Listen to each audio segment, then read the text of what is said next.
early or whatever. And it's like, how do you explain that? And a lot of people, they go through this and they may be abducted, don't even know it. They might have been washed from their brain until things come back to them later on. Well, I think there's a lot of people have been abducted and they don't even realize it. And then eventually it comes back to them, and then they don't know how to handle it. Now, we're almost, we are out of time. We'll be back in about 2.5 minutes. You're listening to Night Dreams Talk Radio with Gary and my good friend, James Krischbaum.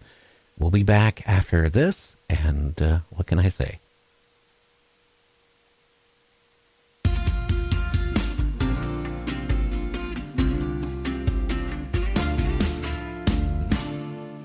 Não perde tempo escolhendo a roupa, porque no fim eu sei que vou tirar. Fala tchau pro seu batom na boca e fala oi pra quem te faz pirar. Se você já tá com a mesma sensação, pode vir, gente, que eu tô um vulcão. Tá descontrolada toda essa tara e não para porque a coisa ficou mara. Vou te ganhar no cansaço, no cansaço, no cansaço. Vamos fazer um regaço, um regaço, um regaço. Rolar em altos amassos, amassos, amassos. Vamos fazer um regaço, um regaço, um regaço.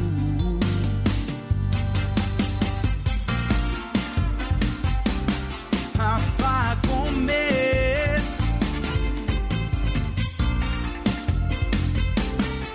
digam no beat. Não perde tempo escolhendo a roupa, porque no fim eu sei que vou tirar. Fala tchau pro seu batom na boca e fala oi pra quem te faz pirar. Se você já tá com a mesma sensação, pode vir, que eu tô um vulcão. You can advertise your business on Night Dreams Talk Radio, and you will be heard worldwide. Why not contact us at nightdreamstalkradio@gmail.com. If you would like to hear Night Dreams Talk Radio on your local radio station, let them know. Tell them to check out www.nightdreamstalkradio.com. And thank you.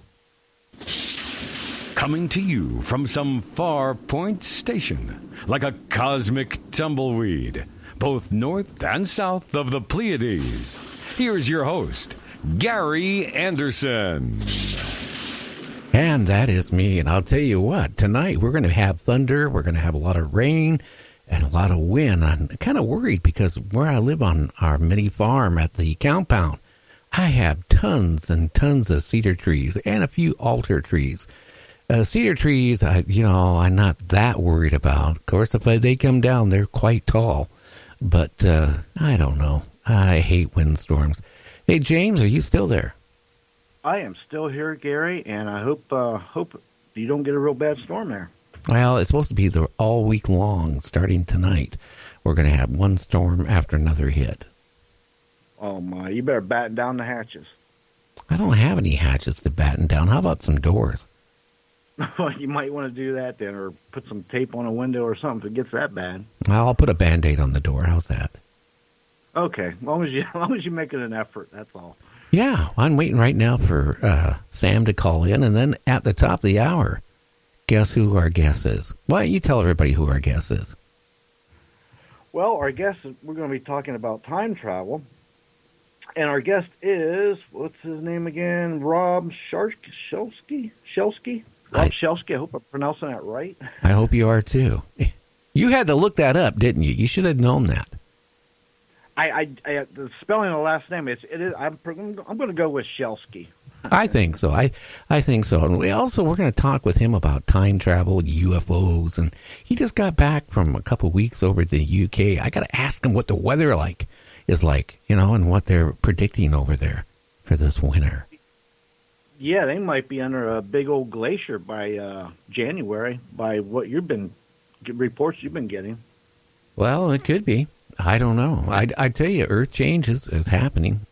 So, yeah. Yeah, it wouldn't take a whole lot because the current that goes from Florida goes up around there, and it keeps it from freezing over as it is. So, like you said, it's been stalled or detoured or whatever, and the way the weather's been all wacky all across the world, anything's a game. Well, it's not. It's what it's doing. It's slowing down, and that's the problem because we have all this water, dumping in from Antarctica into the oceans, and it's cooling the oceans down.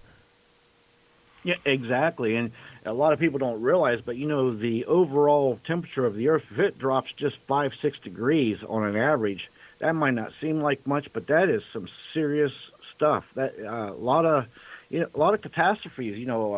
Vegetation will die off, and when it affects the animals, and then it raises the prices, and just a lot of things could happen like a domino effect. Well, it could.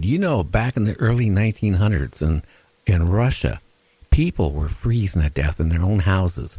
It was so cold they actually started tearing out their floorboards, everything in their house they could burn, furniture and stuff like that. And when they ran out of anything that would burn, they froze to death.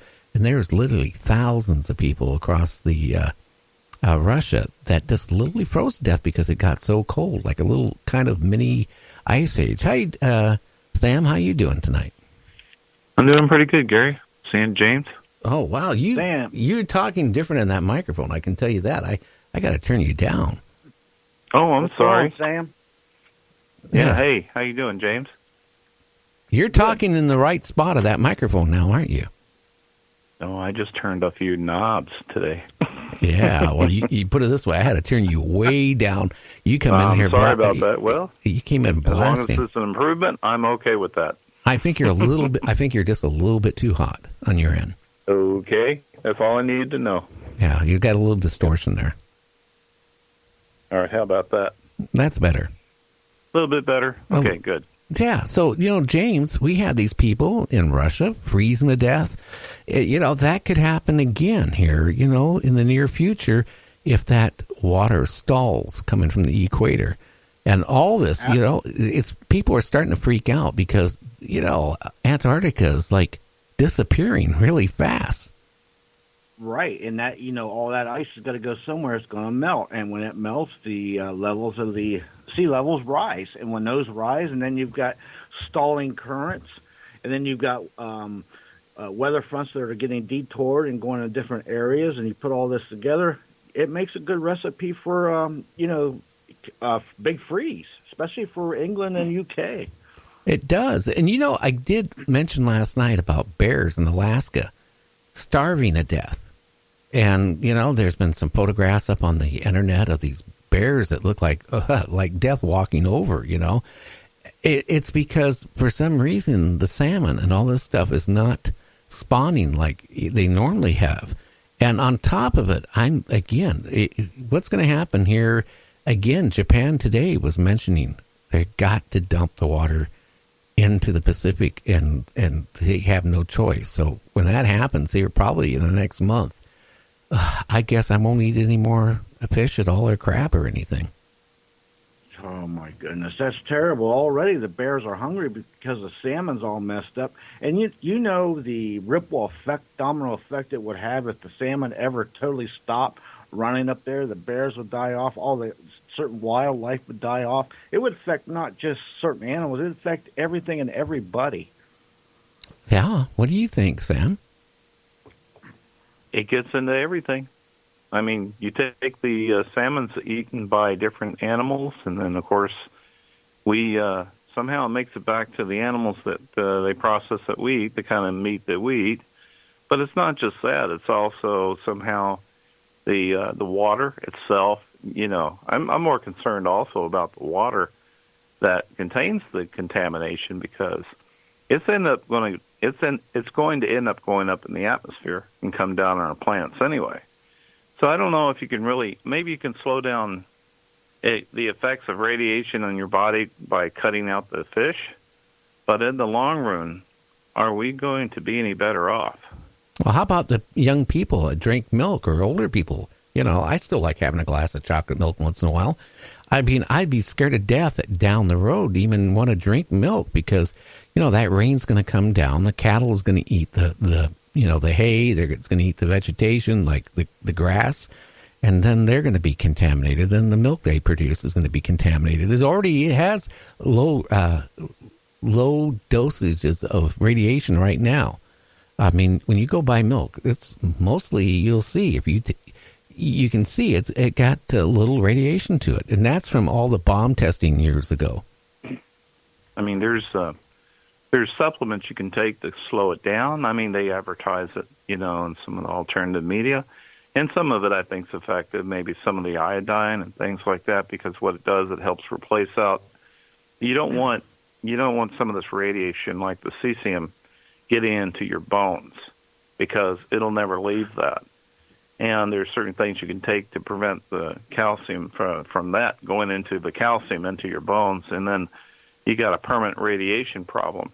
But in the long run, until there's some major solution on disposing of this stuff, it doesn't bode well for us as a species or for the rest of the planet, for that matter. You're talking about bears running around starving to death.